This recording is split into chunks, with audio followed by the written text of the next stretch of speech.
The blood-red sun sank behind the jagged mountains as Rose Zimmerman collapsed at the edge of town, her trembling fingers clutching a tattered photograph of the husband she had buried just 3 months prior.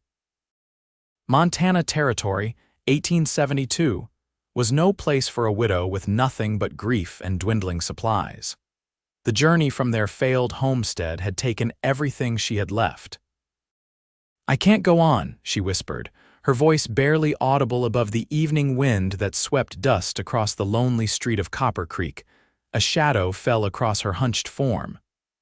"Then go on with me," came a deep voice, steady as the ground beneath her. Rose looked up to see a tall figure silhouetted against the darkening sky. He crouched down beside her, and she could make out a weathered face beneath the brim of his hat. His eyes, blue as a summer sky, studied her with unexpected gentleness. "Owen Galloway," he introduced himself, offering a calloused hand. "Looks like you could use some help, madam." Rose hesitated, clutching her small bundle of possessions closer. "I don't take charity," she managed, her pride one of the few things she had left. "Not offering charity," Owen replied, the hint of a smile crossing his face. "Just a meal and maybe a place to rest. My sister runs the boarding house. She'd have my hide if I left a lady out here with night coming on." After a moment's consideration, Rose accepted his hand, her legs unsteady as she rose. "Rose Zimmerman," she said. "Mrs. Rose Zimmerman." Owen nodded, noting the emphasis. "Mrs. Zimmerman," he repeated respectfully, taking her small bundle of possessions without comment.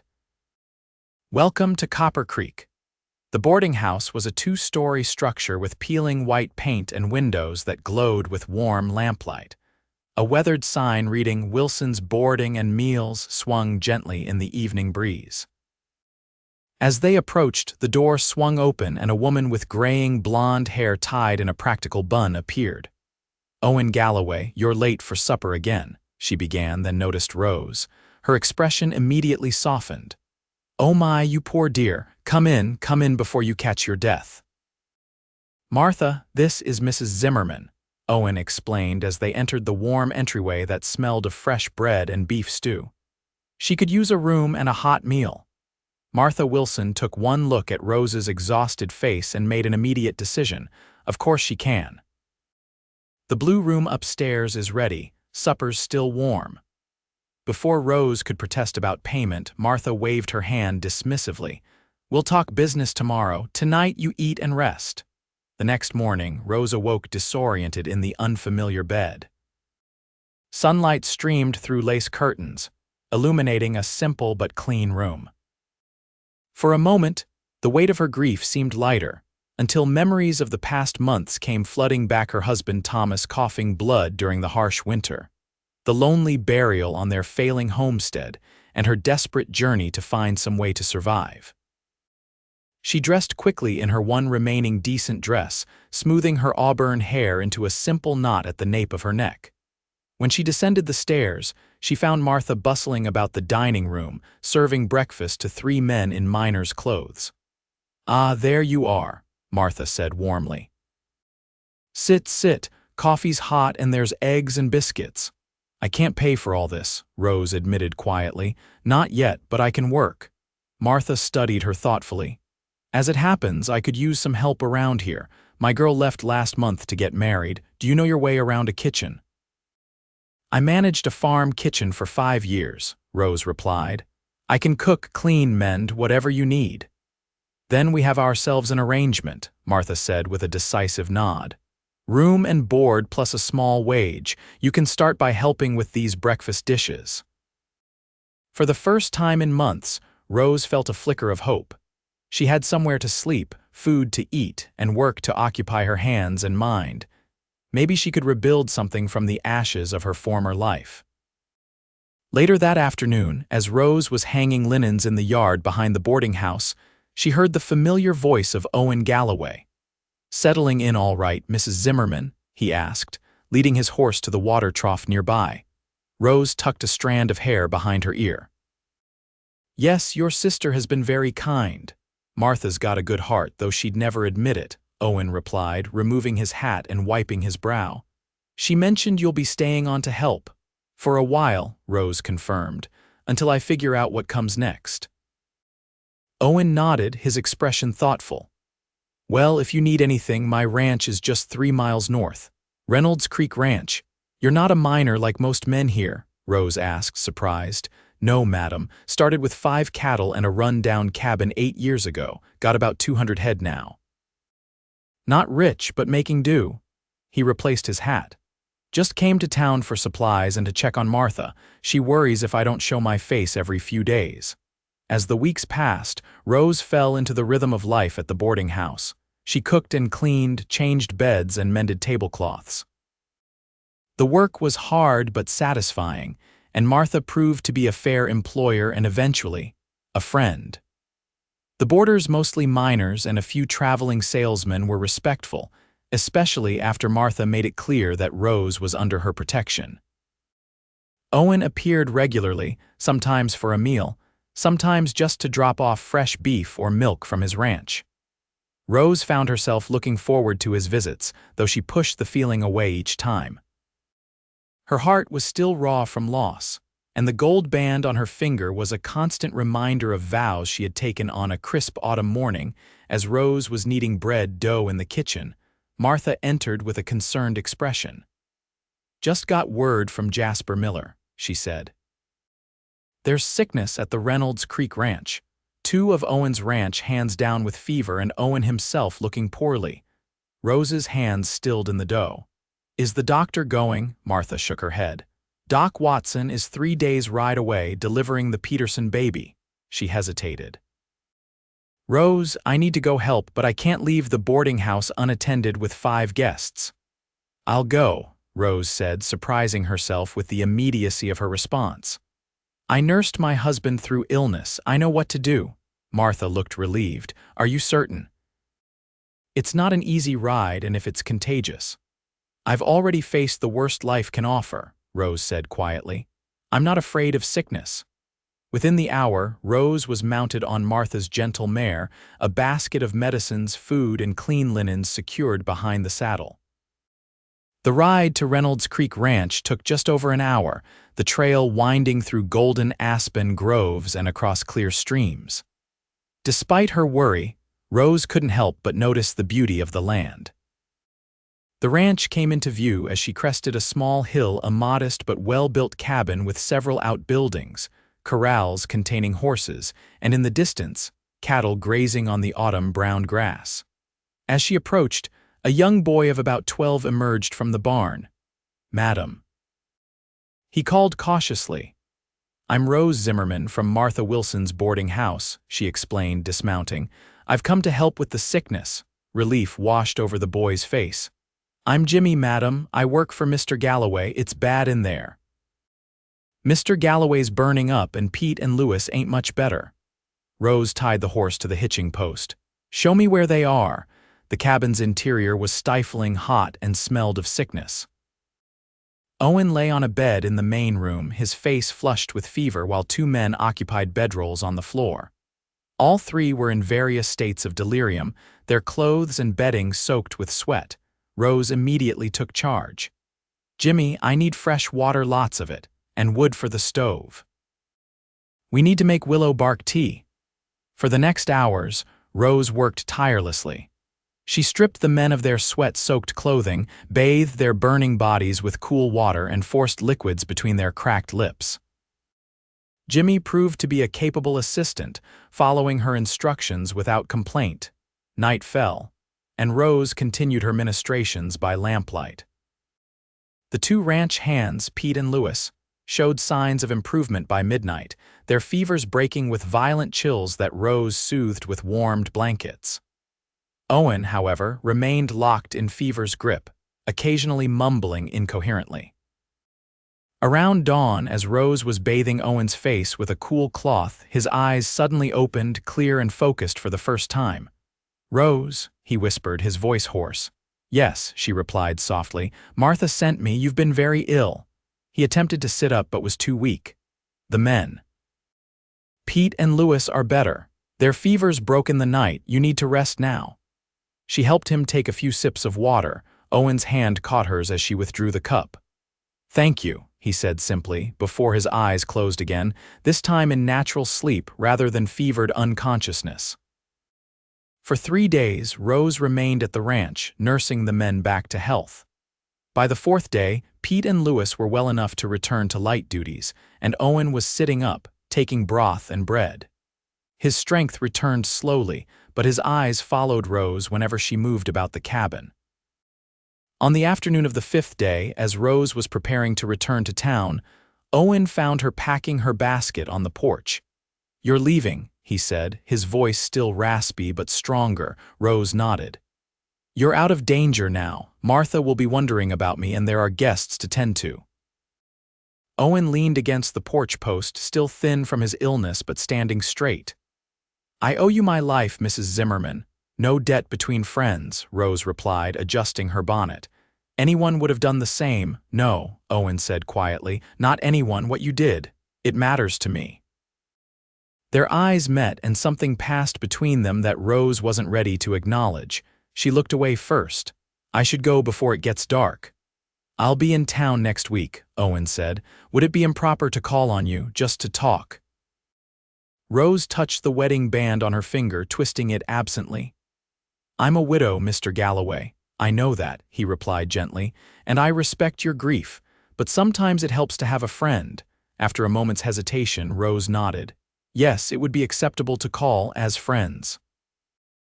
The winter of 1872 descended on Copper Creek with surprising gentleness, cold but not bitter, snowy but not impassable. The boarding house remained busy, as miners unwilling to endure primitive cabins during winter months sought more comfortable lodgings in town. True to his word, Owen began making regular visits to town, often staying for supper at the boarding house. Sometimes he brought fresh game or produce from his root cellar. Sometimes he simply brought news from the outlying ranches or amusing stories that made even Martha laugh. Rose found herself looking forward to these visits, setting aside her mending or baking to sit with him by the fire after the evening meal was cleared. They spoke of practical things, at first the weather, the price of cattle, the comings and goings of Copper Creek's residents. Gradually, their conversations deepened. "Tell me about your husband," Owen said one evening in late January as they sat in the parlor while Martha tallied the month's accounts in the kitchen, Rose's fingers stilled on her needlework. "Thomas was a dreamer," she said after a moment. "He believed we could carve a life out of the wilderness with nothing but determination." A sad smile touched her lips. "He wasn't practical like you. Dreamers built the West," Owen observed. "We practical folks just maintain what they envision." "He wanted children," Rose continued softly. "A houseful, but it wasn't to be. 3 pregnancies, 3 graves, all before the babies drew breath, and then Thomas fell ill." She trailed off, unable to continue. Owen reached across and briefly touched her hand. "I'm sorry, Rose." It was the first time he had used her given name, and the first time he had touched her deliberately outside of helping her mount a horse or handing her into a wagon. Both transgressions should have offended her, but instead she felt a warmth spreading through her chest. "What about you?" she asked, redirecting the conversation. "You've never spoken of a wife." Owen shook his head. "Never married, came close once about 10 years back. Caroline was her name. She decided Montana winters weren't to her liking and took the next stage east." He shrugged. "Can't say I blame her. It's a hard life for a woman. Yet many women thrive here," Rose pointed out. "Your sister, for one." "Martha's made of iron and grit," Owen agreed with affection. "Like someone else I've come to know." Their eyes met across the small parlor, and Rose felt something shift inside her, a loosening of the grief that had bound her heart for so long. It frightened her. "It's getting late," she said, rising abruptly, "and I have bread to start for tomorrow." Owen stood as well, sensing her discomfort. "Of course. Thank you for the company, Mrs. Zimmerman." The formality stung, though she knew she had invited it by retreating behind her own walls. "Good night, Mr. Galloway." As winter gave way to spring, life in Copper Creek quickened with the season. New miners arrived seeking fortune, the stage brought mail and supplies more regularly, and the first traveling performers of the year announced a show in the newly constructed town hall. "You should go," Martha told Rose one morning as they prepared breakfast. Owen mentioned he'd be attending. Rose concentrated on slicing bread. "Did he?" Martha gave her a knowing look. "That man rides into town twice a week when once a month would suffice for business, and it's not my cooking he's coming for." "We're friends," Rose protested, "nothing more." "Friends is a good place to start," Martha replied. "I've watched you both dancing around each other for months. Life's too short and too hard out here to deny yourself happiness when it's offered." Rose had no answer for that, but the words stayed with her throughout the day. That evening, when Owen arrived at the boarding house, she found herself agreeing to attend the show with him the following night. The performance was a simple affair, a family troupe presenting music, recitations, and comic sketches. But to Rose, who had seen no entertainment since leaving St. Louis years before, it was magical.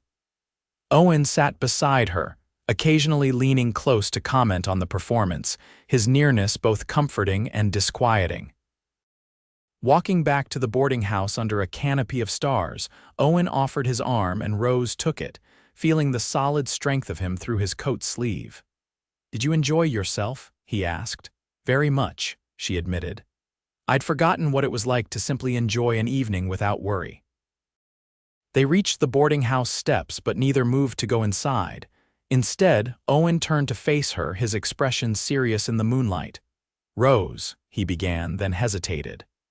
"I've been wanting to say something for some time, but I've feared it would be unwelcome." Her heart quickened.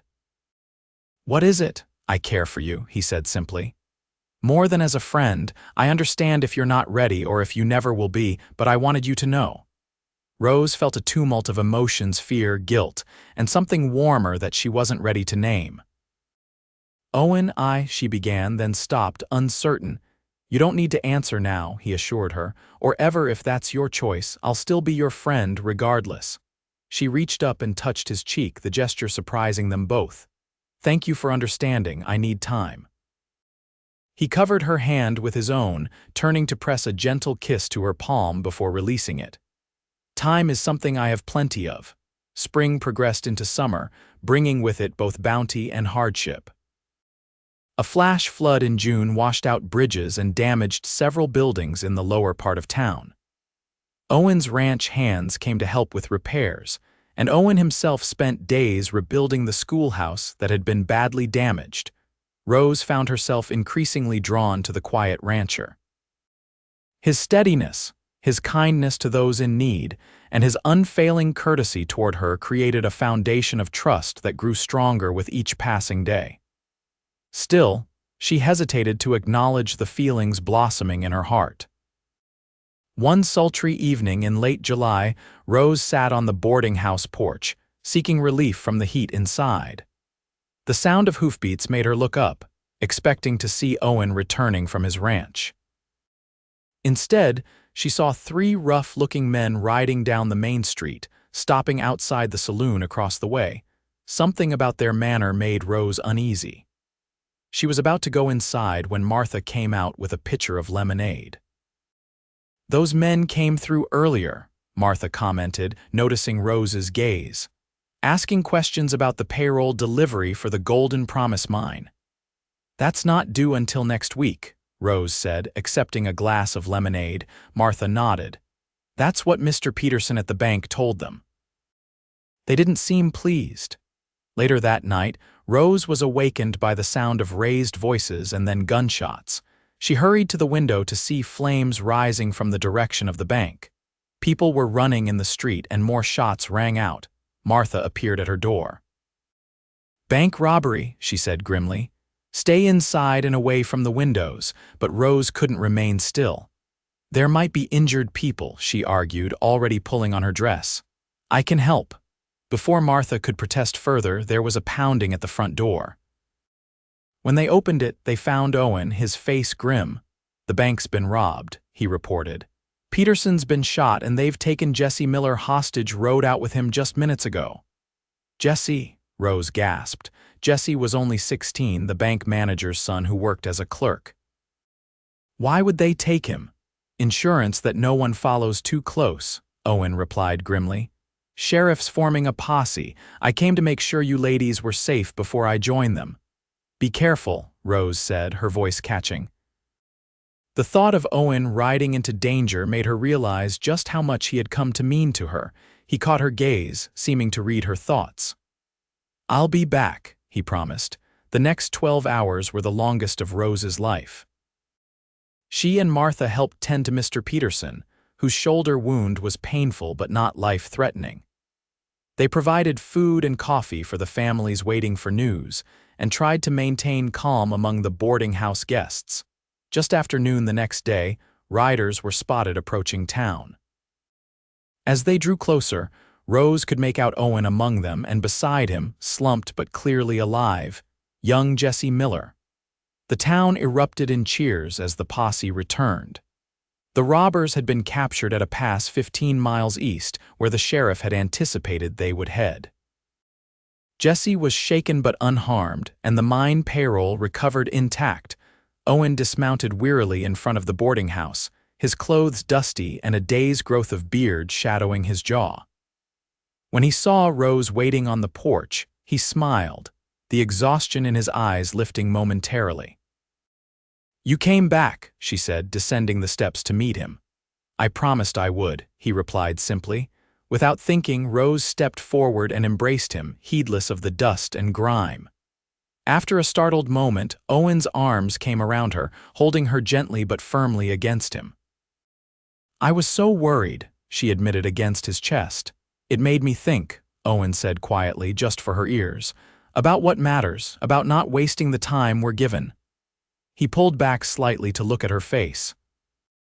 Rose, come inside first, she interrupted, suddenly aware of the curious eyes watching them. You need food and rest. Later, after Owen had eaten and cleaned up, they sat together on the back porch of the boarding house, away from prying eyes. The summer twilight wrapped around them like a shawl, fireflies beginning to glimmer in the garden. What were you going to say earlier? Rose asked. Owen took her hand, his thumb tracing circles on her palm. That life's uncertain out here. That I don't want to spend another day without telling you how I feel. He met her eyes steadily. I love you, Rose. I think I have since that first day when you refused to give up, even when you thought you couldn't go on. Rose's heart seemed to expand in her chest. The guilt and grief that had been her companions for so long were still there, but they had made room for something new, something warm and hopeful and alive. I've been afraid, she admitted. Afraid that loving again would somehow dishonor Thomas, afraid that I might lose someone else I cared for.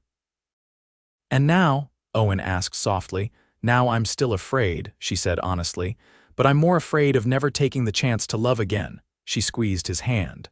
I love you too, Owen. I think I have for months, but I couldn't admit it, even to myself. Owen's face transformed with joy. He brought her hand to his lips, kissing her knuckles reverently. I don't want to rush you, Rose. We can take this as slowly as you need. She smiled, feeling lighter than she had in years. Not too slowly, she murmured.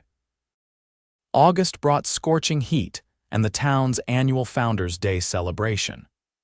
Tables were set up in the shade of cottonwood trees by the creek, and nearly every resident of Copper Creek and the surrounding area gathered for food, music, and companionship.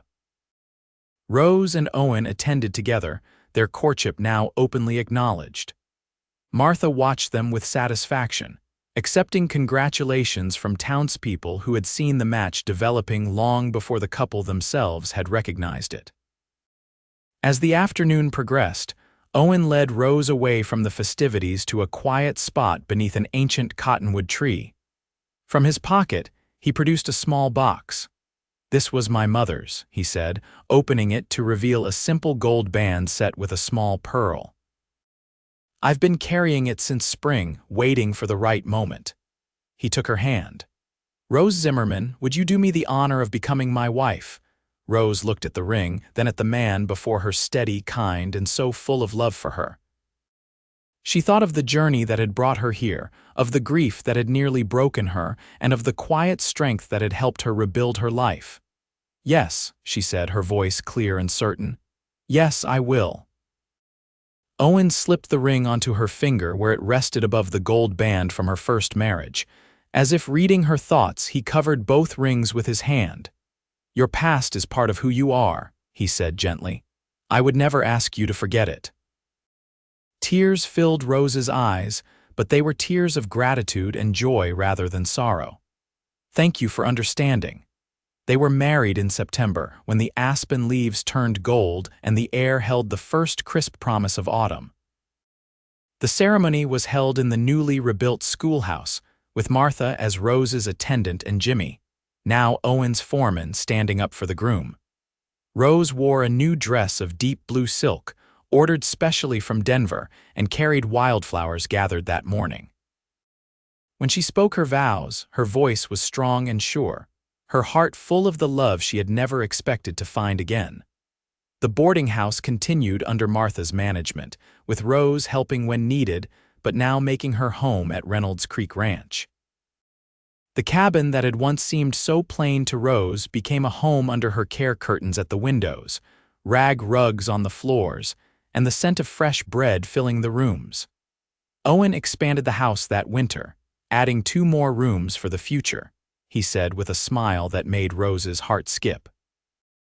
Though she feared her previous difficulties might prevent them from having children, by spring she knew that a new life was growing within her. Lily Martha Galloway was born the following November, a healthy, strong-lunged daughter who had her father wrapped around her tiny finger from her first breath. When Rose placed the infant in Owen's arms, he looked at her with such wonder and love that Rose felt her heart might burst. "Thank you," he whispered, pressing his forehead to hers as their daughter slept between them, "for going on with me." As the years passed, the Reynolds Creek Ranch prospered. 2 more children joined the family, Thomas Owen and Sarah Jane, filling the expanded house with laughter and the chaos of young lives. On their 10th anniversary, Owen took Rose to the spot where they had first met, at the edge of town where she had collapsed in exhaustion and despair. Now a small park stood there with benches and flowering bushes planted by the town improvement committee. "Do you remember what you said to me here?" Owen asked, his arm around her waist as they stood in the golden light of the setting sun. Rose nodded. "I said I couldn't go on." "And I said, then go on with me," she finished, turning to face the man who had become the center of her world. Owen's face, now lined with a decade of weather and laughter, still held the same steadiness and strength that had first drawn her to him. "Best words I ever spoke," he said, pulling her close. Rose laid her head against his chest, listening to the strong heartbeat that had become the rhythm of her life. "And the wisest choice I ever made was to listen." As the sun disappeared behind the mountains, casting the same crimson glow that had illuminated their first meeting, Owen kissed her with the tenderness of a love tested by time and strengthened by shared joys and sorrows. "Ready to go home?" he asked when they finally parted. Rose smiled up at him, taking his hand. "Always, as long as it's with you." Hand in hand, they walked toward their waiting wagon, and the life they had built together, a life neither had imagined possible on that fateful evening when a desperate widow had whispered she couldn't go on, and a steadfast cowboy had offered her the courage to try again.